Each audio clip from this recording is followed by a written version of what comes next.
So glad you're back. I've got a crazy tale for you today.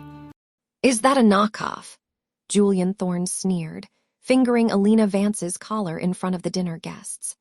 The ballroom of the Vance Grand was a cathedral of glass and gold, the very building she had spent 3 years of her life designing down to the last brass rivet.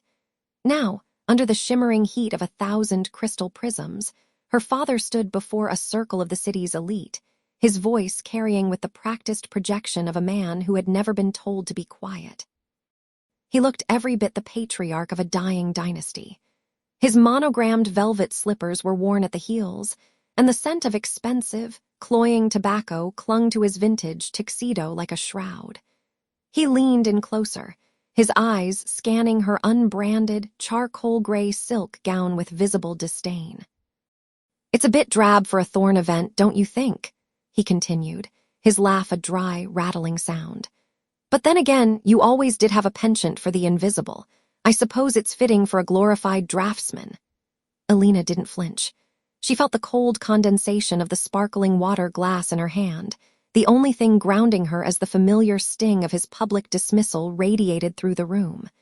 Beside Julian, her brother, Sebastian Thorne, smirked into his champagne. He was draped in a suit that screamed its price tag, his wrist heavy with a gold watch that Elena knew was paid for by the very trust fund he had drained. "Now, Julian," Sebastian said, his voice dripping with mock sympathy. "Elena has to be frugal. It's not like she has the Thorne legacy to fall back on. She's far too busy playing architect in the suburbs." A few of the guests chuckled, the sound like breaking glass. Elena's gaze drifted to her mother, Victoria Thorne, who stood just a few feet away. Victoria didn't intervene. She simply adjusted her pearls and looked toward the orchestra, her silence a sharp, polished blade. "I'm here because I was invited, Julian," Elena said, her voice a calm, steady anchor against their turbulence. "By whom?" "The catering staff," Julian barked, turning back to his audience to ensure they caught the punchline. "Look at this place, the Vance Grand. It represents everything our family stands for: prestige, history, absolute power. You standing here in that, whatever that is, it's an eyesore on my property." The irony was a bitter weight in her chest. He called it his property, yet she knew the truth. She knew the Bentley he'd parked out front leaked oil because he couldn't afford the seals, and she knew the Thorne accounts were a hollowed-out shell of debt and desperation. Elena caught the eye of a woman standing near the marble pillars. Sarah Jenkins, her chief operating officer, gave a single, imperceptible nod. Sarah was dressed in a sharp, functional blazer, her presence the only piece of reality in a room full of ghosts. "Actually," Elena said, her voice dropping an octave, "I think the architecture speaks for itself. It's built on a very solid foundation, unlike some things." Julian's face flushed a deep, mottled red. He stepped into her personal space, the smell of stale brandy now overpowering the lilies in the foyer. "Don't you dare use that tone with me. You are a guest in this house by my grace alone. You've contributed nothing to this name but disappointment." He leaned closer, his voice a low hiss that only she and the immediate circle could hear. "Fetch me a fresh scotch, Elena. Since you're dressed like the help, you might as well act like it. It's the only way you'll be of any use tonight." Sebastian laughed again, a sharp, entitled sound that made the hair on the back of Elena's neck stand up. He reached out and flicked a stray thread from her shoulder. "Go on, sis. Make yourself useful. Father's thirsty." Elena looked at the two of them, the man who had stolen her credit and the brother who had stolen her childhood. She looked at Marcus Thorne, her uncle and the presiding judge of the circuit court, who was watching the exchange from the bar with a look of profound calculation. He knew. He was the only one who had seen the legal filings she'd spent months preparing. She didn't move toward the bar. Instead, she reached into her small, unbranded clutch and touched the edge of a heavy, embossed envelope. It was a cold, tactile reminder of the storm that was currently gathering in the dark. "I think I've stayed long enough," Elena said, her smile not reaching her eyes. It was a thin, strategic expression that Julian was too arrogant to recognize as a threat. "Good," Julian snapped, turning his back on her before she had even finished speaking. "The air already feels lighter. Try not to trip on your way out. I'd hate for you to scuff the floors. They're worth more than your life's work." Elena turned and walked away, her heels clicking a rhythmic military beat against the marble. She didn't look back at the laughter or the clinking of glasses. As she passed Sarah Jenkins, she didn't stop, but her words were clear. "Start the transfer, Sarah," Elena whispered. "Are you sure?" Sarah asked, her voice hushed. "Once we trigger the default, there's no going back. They'll lose everything by Monday morning." Elena paused at the massive glass doors of the hotel she had built, the city lights reflecting in the panes like 1,000 tiny fires. She thought of the scotch Julian had demanded, the knockoff insult, and the years of being the invisible architect of their survival. "I'm not going back," Elena said. "I'm going forward. Let them enjoy the party. It's the last one they'll ever be able to afford." She stepped out into the cool night air, leaving the Thorne legacy behind her in the gilded tomb of the ballroom. She had 2 days. 2 days until the man who called her a guest realized he was standing in her living room. The next morning, the air inside the Thorne estate felt heavy with the scent of stale brandy and dying lilies. Julian Thorne sat at the mahogany breakfast table, his fingers tracing the gold rim of a coffee cup that had been in his family for 3 generations. He didn't look like a man whose empire was a hollow shell. He looked like a man waiting to be served. The sunlight streaming through the floor-to-ceiling windows caught the fraying threads of his monogrammed silk robe, a subtle decay he refused to acknowledge. "Where is she?" Julian asked, not looking up as Victoria Thorne entered the room. His voice was thin, sharpened by a hangover he was too proud to admit to. "Elena should have been here an hour ago to coordinate with the caterers for the weekend's polo brunch." Victoria smoothed her skirt, her eyes darting to the empty chair where their daughter usually sat, acting as the invisible glue for their chaotic lives. "She hasn't answered her phone, Julian. Sebastian said her room was empty this morning. Even her drafting table was cleared." Julian let out a sharp, dismissive bark of laughter. "She's sulking. That little display at the hotel was beneath her, but she'll crawl back. She has nowhere else to go. She's a Vance by blood, perhaps, but she's a Thorne by my grace." He reached for the morning paper, his movements slow and entitled. "Call her again. Tell her the bank sent a notice about a clerical discrepancy in the hotel's holding account. I need her to go down there and straighten it out. I have a lunch at the club and can't be bothered with paperwork." 10 miles away, the atmosphere was entirely different. Elena Vance stood in the silent, pressurized heart of a glass-walled office that overlooked the very hotel Julian thought he owned. The scent of fresh espresso and expensive toner hung in the air, a sharp contrast to the suffocating florals of her parents' house. She wasn't wearing the modest, muted colors Victoria always insisted upon. Today, she wore a charcoal suit of such fine, unbranded wool that it seemed to absorb the light. Sarah Jenkins walked in, her heels clicking a rhythmic military beat against the polished concrete floor. She held a tablet, her expression one of grim professional satisfaction. "The transfer hit the clearinghouse at 8:00 a.m. sharp," Sarah said, turning the screen toward Elena. "The Thorne Group's primary credit line has been frozen. Because you moved the underlying assets into the Vance Trust last night, their debt-to-equity ratio just went into a terminal nosedive." Elena looked at the red, flashing cursor on the screen. It represented the end of a 30-year lie. "And the default notice?" "Sent via courier 10 minutes ago," Sarah replied. "Julian will receive it before his first martini." Elena's phone vibrated on the desk. The caller ID read the Gables. She didn't pick it up. She simply watched the device dance across the glass surface, a frantic digital plea from a world that was already dead. She could almost hear Julian's voice, the demanding, condescending tone he used when he wanted her to fix the problems he created. "He thinks it's a clerical error," Elena said softly, her voice steady and cold. She reached out, her thumb hovering over the ignore button. "He thinks the world functions because he allows it to. He has no idea that the chair he's sitting in, the coffee he's drinking, and the roof over his head are all currently listed as collateral for a loan I just purchased." "What's the next move?" Sarah asked. Elena finally picked up the phone, but she didn't answer it. She powered it down, the screen turning black. "We let the silence do the work. Julian Thorne has spent his whole life shouting over me. Now he's going to find out how loud it gets when I stop talking." She turned back to the window. Below, the city was moving, indifferent to the collapse of a dynasty. She felt a strange, sharp pang of loss, not for the family she was dismantling, but for the girl who had waited so long for them to love her more than her utility. That girl was gone.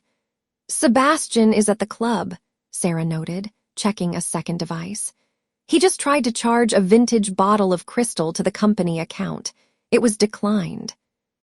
Elena felt a ghost of a smile touch her lips. It wasn't a smile of joy, but of mathematical certainty. "The countdown has started, Sarah. By Monday morning, they won't just be out of money, they'll be out of time." The phone on the desk began to ring again. This time it was the landline, the Thorne's lawyer. The panic was spreading. Elena didn't reach for it. She picked up her espresso, the warmth of the ceramic cup steadying her hands. The real work was just beginning, and for the first time in her life, she wasn't building a home for people who hated her. She was building a cage. 48 hours later, the atmosphere inside the Thorne estate felt as heavy and stagnant as the air in a tomb. The scent of Julian Thorne's expensive, hand-rolled cigars, a cloying mixture of cedar and fermented tobacco, clung to the velvet curtains of the study. He sat behind his mahogany desk, wearing monogrammed silk slippers and a velvet smoking jacket that had seen better decades. Outside the tall windows, his vintage Bentley sat on the white gravel driveway, a dark, iridescent pool of oil slowly spreading beneath its undercarriage like a black lung. Elena Vance stood by the fireplace, her hands clasped loosely in front of her. She wore a charcoal cashmere sweater and tailored trousers, devoid of any visible logos or hardware. To the casual observer, she looked like a quiet assistant. To those who knew the cost of the fabric, she looked like the person who owned the room. "It's a clerical error, Elena," Julian snapped, his voice trembling with a cocktail of indignation and fear. He shoved a stack of red-stamped notices toward her. "The bank froze the primary trust. They're claiming there's an inconsistency in the collateral. I need you to call Marcus. He's a judge, for God's sake. One word from your uncle and this nonsense disappears." "Uncle Marcus is presiding over a federal circuit in D.C. this week," Elena said, her voice a calm, steady ribbon of ice. "And the bank isn't responding to social standing anymore, Julian. They're responding to the audit." Victoria Thorne looked up from her tea, her heavy gold bangles clattering against the fine bone china. "Don't be difficult, Elena. You've always had a head for these tedious numbers. Your father is stressed. Sebastian was humiliated at the club because of this glitch. Fix it so we can focus on the charity gala. The invitations have already been sent." The wait for it moment hummed in Elena's chest. She looked at her mother, the woman who had watched Julian drain Elena's college fund to pay for Sebastian's first failed venture, and said nothing. Victoria's only concern was the social calendar, even as the floorboards were rotting beneath her feet. "I've looked into the accounts," Elena said, stepping closer to the desk. She felt the weight of the encrypted drive in her pocket, the one Sarah Jenkins had delivered an hour ago.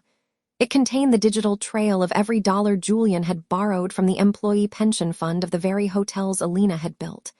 "The inconsistency isn't a glitch, it's a hole, a very deep one." The door to the study swung open, and Sebastian Thorne marched in, his face flushed and his tie loosened. He smelled of expensive gin and desperation. He didn't look at Elena. He never did, unless he wanted something. "Dad, the dealership called," Sebastian barked, pacing the length of the Persian rug. "They're refusing to release the new Aston Martin until the wire clears. They actually suggested the Thorne name wasn't enough to guarantee the balance. Do you have any idea how that makes me look?" He finally turned his venom toward Elena. "Why are you just standing there? You're the architect, aren't you? Build us a bridge out of this. That's what we kept you around for." The rage spike was sharp, but Elena welcomed it. It was fuel. Sebastian spoke to her as if she were a piece of inherited furniture, a functional object meant to support his lifestyle. "I'm afraid I'm out of bridges, Sebastian," Elena said. She picked up a crystal paperweight from the desk, turning it over in her hand. The facets caught the dim light. Perhaps you could sell one of the watches I bought you last year. The Podex should cover the car. Sebastian let out a harsh, jagged laugh. That's not how this works. We don't sell things, Elena. We acquire them. You've clearly forgotten your place. Julian slammed his hand onto the desk, the sound echoing like a gunshot. Enough. Elena, I am telling you to resolve this. Use the Vance Holdings reserve if you have to. It's all the same family pot, isn't it? Vance Holdings is a private entity, Julian, she replied, her eyes never leaving his.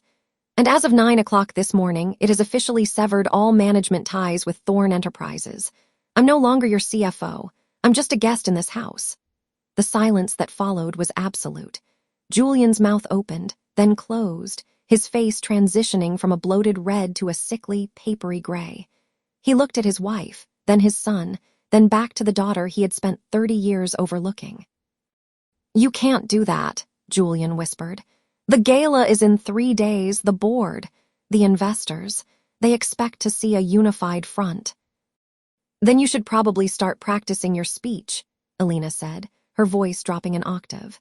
She set the paperweight back down with a soft, final thud.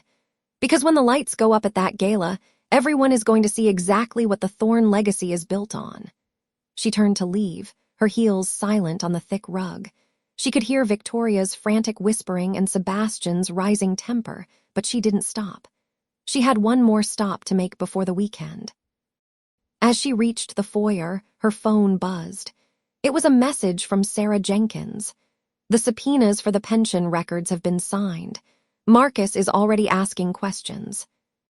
Elena stepped out into the cool evening air.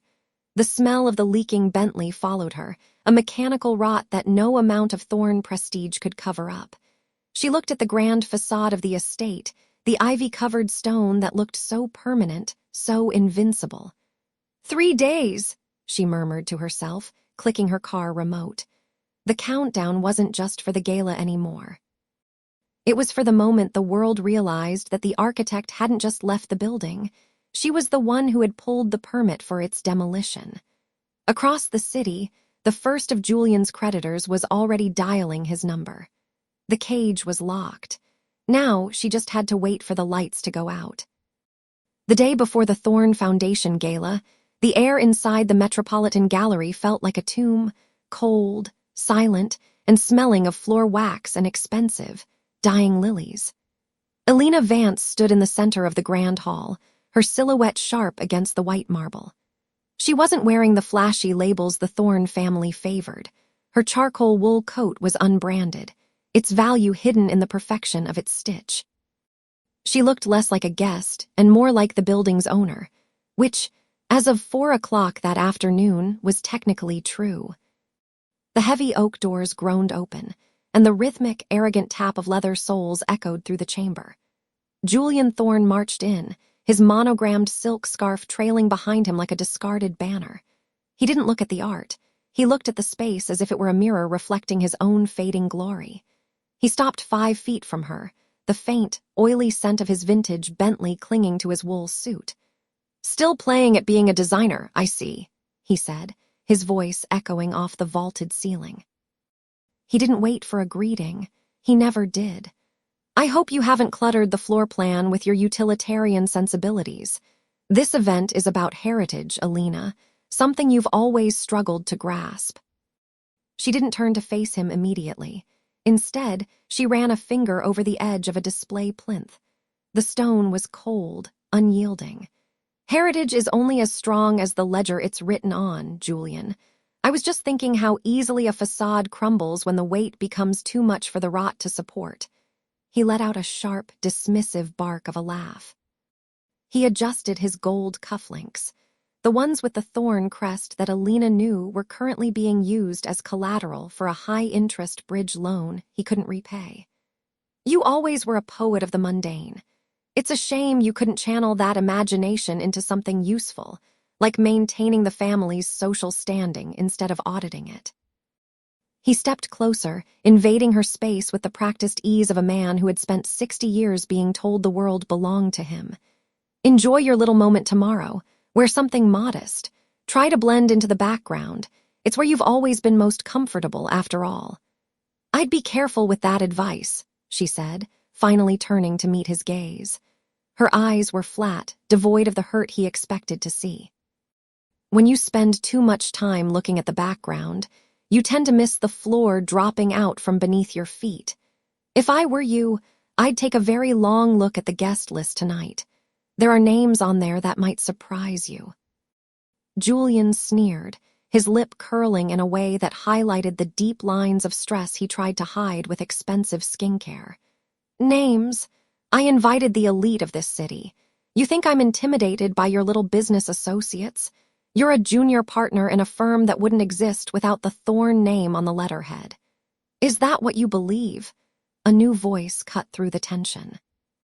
Marcus Thorne stepped out from the shadows of the north wing, his black robes replaced by a sharp suit, but his expression remained that of a judge. He looked between his brother and his niece, his brow furrowed. He had seen her confidence earlier that week, and the sight of her standing so calmly against Julian's vitriol seemed to unsettle him.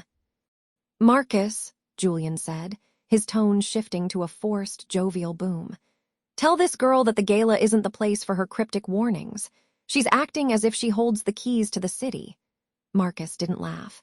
He looked at Elena, then at the digital tablet Sarah Jenkins held as she emerged from the side entrance. Sarah didn't say a word. She simply tapped the screen, and a soft chime signaled a successful file transfer.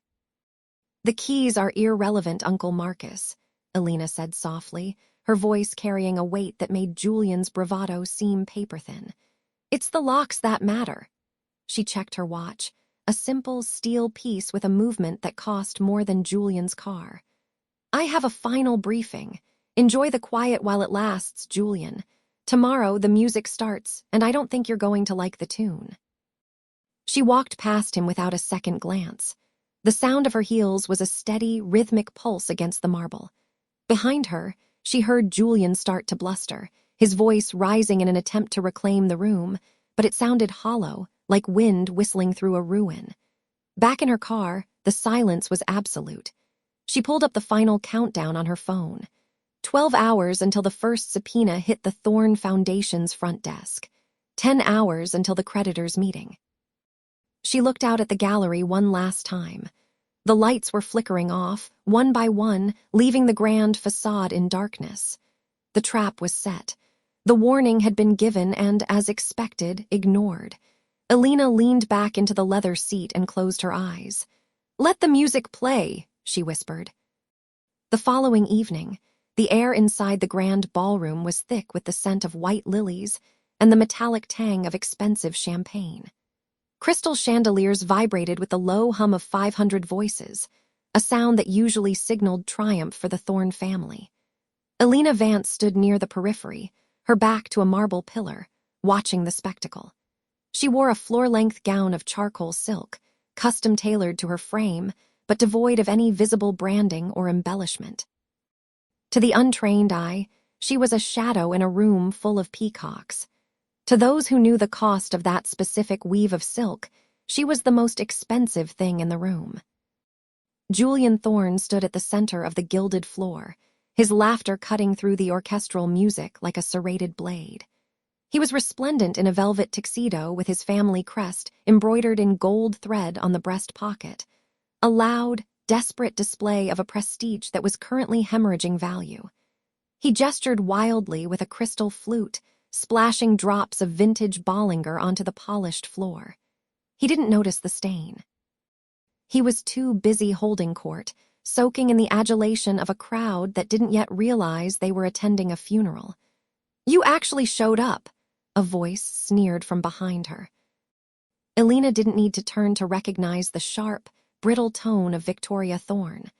Her mother approached, draped in diamonds that Elena knew had been used as collateral for a predatory loan 3 weeks ago. The older woman's eyes raked over Elena's understated dress with visible disdain. "I told you to wear the family sapphires, Elena. You look like a governess," Victoria said, her voice dropping to a sharp whisper. "People are asking why the daughter of the house is dressed for a boardroom rather than a gala. You're embarrassing Sebastian. He's trying to secure the merger tonight, and your aesthetic is projecting poverty. I'm comfortable, Mother, Elena replied, her voice a calm, steady anchor against Victoria's frantic energy. And I think you'll find that poverty is a matter of perspective. She watched as Sebastian Thorne joined them, his face already flushed from drink. He clapped a hand on Julian's shoulder, the two of them looking like a portrait of inherited arrogance. Sebastian leaned in, his breath smelling of expensive scotch and entitlement. Don't mind her, Mother, Sebastian chuckled, though his eyes were cold as he looked at Elena. She's always been the drab one. Julian, tell her what you told the board this morning. Tell her how we're going to handle the debt issue she was so worried about. Julian Thorne turned, a smirk playing on his lips. He looked at Elena as if she were a particularly dull child. It's simple, really. We've restructured. A few creative accounting maneuvers, a new line of credit from an offshore partner, and the Thorne Foundation is untouchable. You were so busy playing hotel manager that you forgot how real power works. We don't follow the rules, Elena. We write them. Elena felt the weight of the digital tablet in her clutch, the screen dark but the data within it live and lethal. She didn't flinch. She didn't argue. She simply let the silence stretch, a tactic that always made Julian uncomfortable. I hope the new partners are as reliable as you think, she said softly. Julian let out a bark of laughter, attracting the attention of several nearby guests. Reliable? They're desperate to be in business with a Thorne. Now be a dear and go find a waiter. I need another drink, and you're already dressed like the staff. A few people in their immediate circle chuckled. The insult was public, deliberate, and delivered with the casual cruelty Julian had perfected over decades.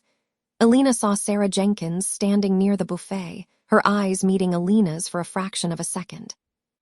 Sarah gave a single, microscopic nod. The creditors had arrived. They were currently being held in the foyer, waiting for the signal. Of course, Julian, Elena said, her smile not quite reaching her eyes. I'll make sure everyone gets exactly what they deserve tonight. She walked away, the rhythmic click of her heels lost in the swell of the string quartet. As she moved through the crowd, she spotted Marcus Thorne standing near the dais. The judge looked grave, his hands folded behind his back as he watched his nephew's performance. He was the only one in the room who looked like he smelled the smoke before the fire. Elena paused beside him. It's time, Uncle Marcus. The judge looked at her, his expression a mix of sorrow and grim validation. Are you sure, Elena? Once the music stops, there's no restarting it. The music stopped years ago, she replied, her gaze fixed on Julian, who was now climbing the steps to the podium to deliver his keynote speech. They've just been dancing to the echo. She reached into her bag and tapped a single command on her phone. Across the room, Sarah Jenkins mirrored the movement. Julian reached the podium, tapping the microphone to get the room's attention.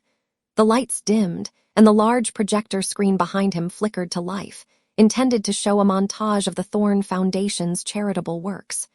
Julian puffed out his chest, his hand gripping the lectern with the confidence of a king.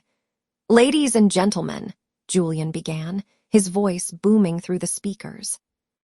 Tonight, we celebrate 50 years of Thorne excellence. We celebrate a legacy that cannot be broken, a fortune that cannot be diminished, and a name that stands above all others. Elena stood at the back of the room, her arms crossed. She watched as the first slide appeared on the screen. It wasn't a picture of a hospital or a school.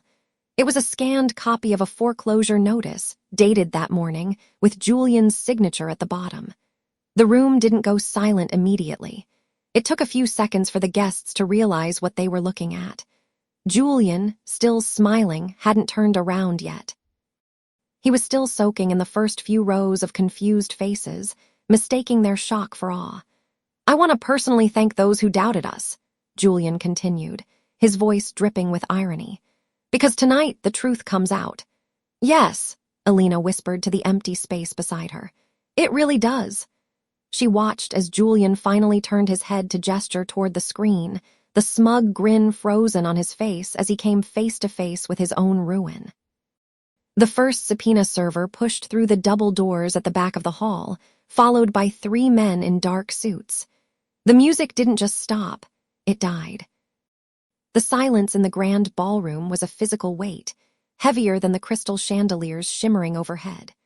Julian Thorne remained frozen on the stage, his hand still half raised in a gesture of triumph that had turned into a grotesque statue of failure. Behind him, the projector hummed, a low, mechanical drone that filled the vacuum where the applause should have been. The foreclosure notice on the screen was undeniable, the red default stamp glowing like a brand against the white background. Elena Vance stepped out from the shadows of the velvet curtains. She didn't rush.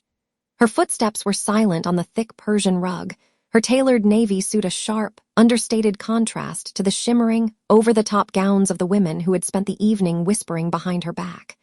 She felt the cool, recycled air of the vents on her skin, smelling the faint, bitter scent of the lilies decorating every table, flowers for a funeral he didn't know he was attending. Julian Thorne's face didn't just change, it seemed to dissolve. The deep, performative tan he'd maintained for years turned a sickly, curdled gray under the stage lights. His left eyelid began a frantic, rhythmic twitch that he couldn't control, and his lower lip trembled with a sudden, wet slackness. The arrogance that usually held his features in a mask of superiority evaporated, leaving behind a map of desperate, aging lines. He looked less like a patriarch and more like a cornered animal realizing the trap had been set years ago. His breathing came in ragged, audible hitches that the microphone caught and amplified, broadcasting his panic to the entire ballroom. His eyes darted toward the exit, but the men in dark suits were already there, their presence as immovable as the debt he'd tried to hide. Marcus Thorne stood up from the front table, his face a mask of judicial disappointment. He adjusted his glasses, peering at the screen with the clinical precision of a man who had spent 40 years on the bench. "The signatures are verified, Julian," Marcus said, his voice carrying with a weight that silenced the few remaining murmurs. "This is a matter of public record now." Nearby, Victoria Thorne's hand shook so violently that her champagne flute slipped, shattering against the marble floor with a sharp, crystalline ring. She didn't even look down at the vintage liquid soaking into her silk hem. Her gaze was locked on her daughter, a mixture of horror and newfound, terrified respect. Sebastian Thorne, usually the first to jump to his father's defense, was already sliding his chair back, his eyes scanning the room for a way to distance himself from the wreckage. He wouldn't even meet his father's gaze. Elena walked to the edge of the stage, looking up at the man who had spent a lifetime telling her she was nothing. Sarah Jenkins stood at the base of the stairs, holding a leather-bound folder containing the final transfer of titles. She handed it to her employer with a sharp, professional nod. "This is a mistake," Julian stammered, his voice cracking. He reached for the podium, his knuckles white. "Elena, tell them this is some kind of sick joke. You're my daughter."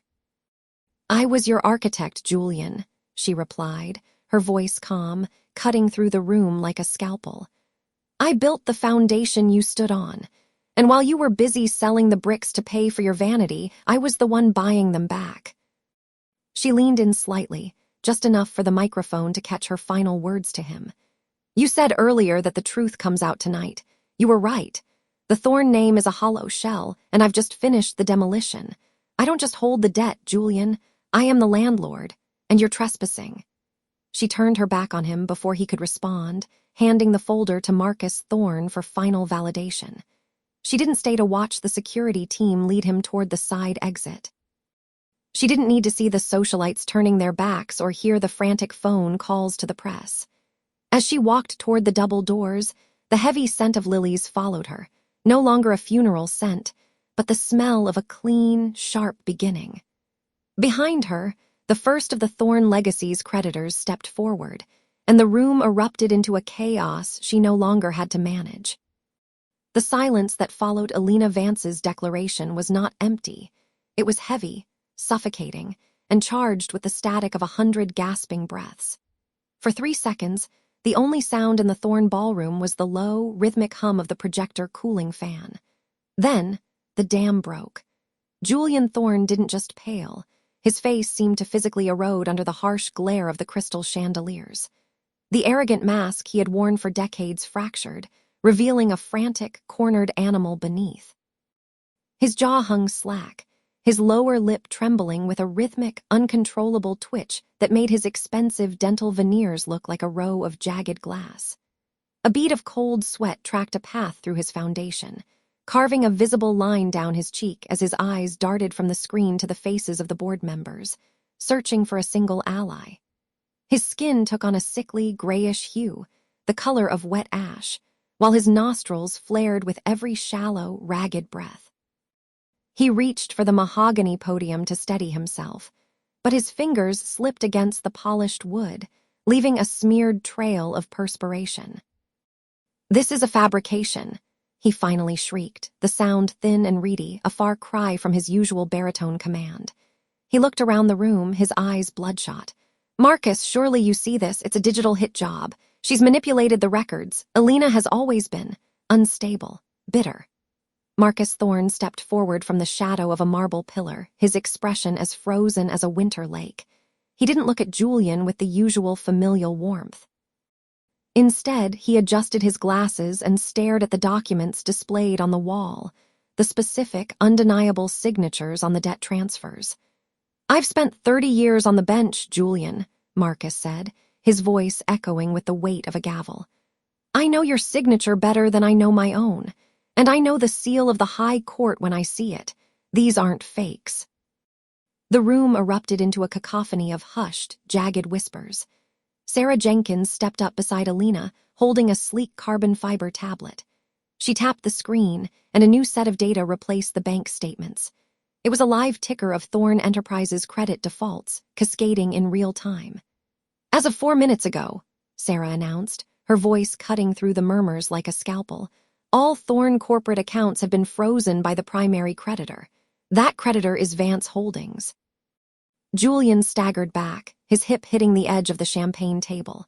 A glass tipped over, the vintage liquid soaking into the white linen like a spreading wound. He looked toward his wife, his eyes pleading. Victoria Thorne stood perfectly still, her hand hovering near the diamond collar at her throat. She looked at the screen, then at the frantic, sweating man who had been her husband, and she took a deliberate step backward. The space between them grew by only 2 feet, but it felt like a canyon. "Julian," Victoria whispered, her voice devoid of affection. "Tell me the estate in Greenwich is safe. Tell me my jewelry isn't part of the collateral. Victoria, darling, listen." "Is it safe?" she snapped, her eyes flashing with a sudden cold fire. When he didn't answer, she turned her head away, her profile turning to stone. She didn't offer a hand. She didn't offer a word of defense. She simply signaled to her personal assistant to fetch her wrap. Sebastian Thorne, seeing the ship sinking, moved toward Elena with a practiced, charming smile that didn't quite reach his panicked eyes. He tried to place a hand on her shoulder, but she shifted just enough to make him grasp at empty air. "Elena, look, we're family," Sebastian said, his voice dropping to a conspiratorial hum. "There's no need for this to be so public. We can go upstairs. We can talk about a restructuring. You've made your point. You're the big sister. We get it." Elena turned to him, her expression so vacant it was terrifying. "I stopped being your sister the day you watched Julian sign away my inheritance to pay for your gambling debts in Macau, Sebastian. I'm not here to talk. I'm here to collect." "You're a monster," Julian hissed, finding a spark of his old venom. He straightened his tie, though it was crooked and stained with sweat. "You'd destroy your own father's legacy just for a grudge. You'd put us on the street." "The legacy was dead the moment you valued your ego over the payroll," Elena replied. Her voice was quiet, yet it carried to the back of the hall. She felt the weight of the years falling away, replaced by a sharp, crystalline clarity. "And as for the street, I've already authorized the sheriff's department to oversee the transition. The locks on the Thorne offices are being changed as we speak. This house is next." The sound of heavy boots echoed from the foyer. 2 men in dark suits, carrying official folders, entered the ballroom. The socialites began to melt away, scurrying toward the exits to avoid being caught in the blast radius of the Thorne collapse. Julian looked around the emptying room, his empire dissolving into the scent of spilled wine and expensive perfume. He looked at Elena, his mouth opening as if to deliver one last insult, but no sound came out. He was a hollow man in a hollow house. Elena didn't wait for him to find his voice. She handed the final set of keys to Sarah and turned toward the double doors. She didn't look back at the ruin she had orchestrated. As she stepped out into the cool night air, the heavy scent of lilies finally faded, replaced by the crisp, clean smell of the coming rain. Behind her, the lights of the Thorne estate flickered once, then dimmed, as the first of the power cuts began. She walked toward her car, her footsteps steady on the gravel, finally at peace with the silence. 6 months had passed since the iron gates of the Thorne estate were padlocked by federal marshals, yet the silence that followed was the loudest thing Elena Vance had ever heard. She stood in her new corner office, a space defined by floor-to-ceiling glass and the absence of clutter. There were no gilded frames here, no heavy velvet curtains smelling of dust and stagnant tradition. The air smelled of ozone from the morning's rain and the faint, clean scent of the white tea steaming on her desk. She adjusted the cuff of her charcoal blazer. It was a bespoke piece, devoid of any visible logo, fitting her shoulders with a precision that felt like armor. She didn't need a monogram to tell the world who she was anymore. The world already knew. A soft chime echoed through the room. Sarah Jenkins stepped inside, carrying a tablet and a thin manila folder. She looked energized, her movements crisp. "The final liquidation of the Thorne holdings was finalized this morning," she said, her voice steady. "The creditors took the house, the cars, and the remaining offshore accounts Julian Thorne tried to hide." Elena took the folder, her fingers grazing the smooth paper. "And the family. Sebastian Thorne is currently working as a junior consultant for a firm in the city, though I hear he's struggling with the concept of a 40-hour work week," Sarah replied, a small, knowing smile tugging at her lips. "He's living in a studio apartment. No doorman, no valet, just a commute and a cubicle." Elena opened the folder. Inside was a photograph taken by a private investigator, a standard procedure to ensure the restraining orders remained unviolated. It showed Julian Thorne standing at a bus stop. His coat was a vintage cashmere piece that had clearly seen better days, the hem frayed and the color faded by the sun. He was staring at his reflection in the plexiglass of the shelter, his face a roadmap of bitterness and bewilderment. He looked like a man who had spent his entire life expecting the floor to be made of marble, only to find himself standing on shifting sand. "He still hasn't reached out?" Elena asked, her gaze fixed on the man who had once tried to erase her. "He can't," Sarah reminded her. "The legal wall we built is ironclad. He spent his last few $1,000s trying to hire lawyers to contest the takeover, but no one will touch him. His reputation was the only currency he had left, and you spent it all in that ballroom." Elena closed the folder. She felt a flicker of the old rage, the phantom pain of years spent being the invisible daughter, the scapegoat for a dynasty's failures. But the heat was gone, replaced by a cool, functional clarity. She had won, but the victory had a sharp edge. Later that afternoon, Elena found herself at a small, quiet cafe near the park. She had arranged to meet Victoria Thorne, a meeting she had nearly canceled 3 times. Her mother was already there, seated at a corner table. The woman who had once commanded every room with a flick of her diamonds now looked startlingly small. She wore a simple navy coat and no jewelry other than her wedding band, which hung loose on a finger thinned by stress. "Elena," Victoria said, her voice trembling as she reached across the table. Elena didn't take her hand. She sat down, keeping her movements measured. "You asked to see me, Mother." "I just wanted to know if you're happy," Victoria whispered, her eyes searching Elena's face for a glimmer of the girl who used to beg for her approval. "Julian is. He's not well, Elena. He talks to the walls. He blames Marcus Thorne for the legal rulings, blames the bank, blames everyone but himself. We have nothing left." "You have exactly what you earned," Elena said, her voice like a sheet of ice. "You watched him steal my inheritance." You watched him belittle me for a decade while Sebastian spent the money I was making for the firm. You chose the status of being a thorn over being a mother.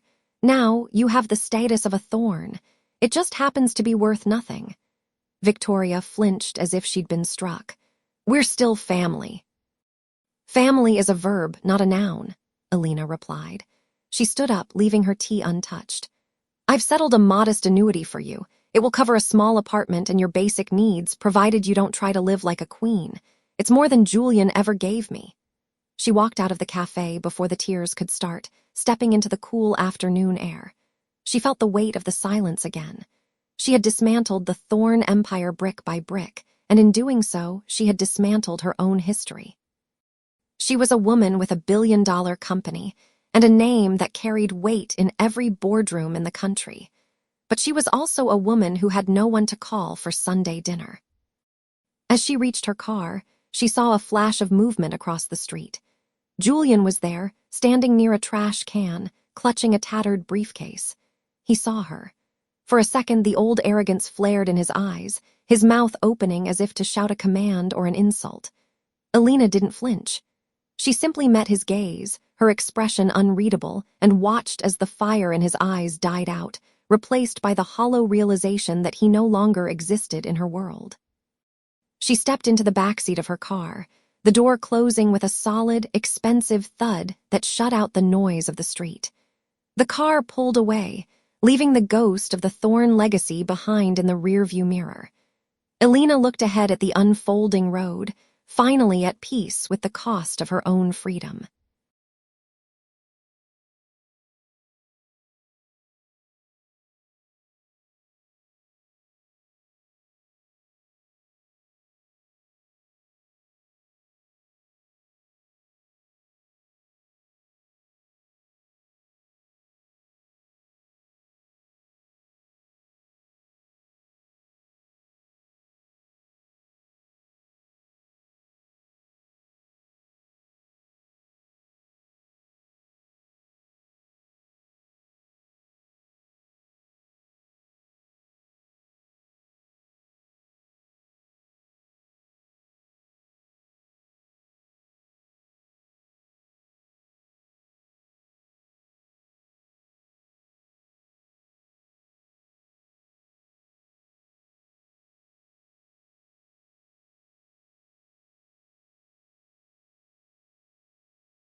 I hope you enjoyed this wild story. Don't forget to subscribe for more. See you in the next one.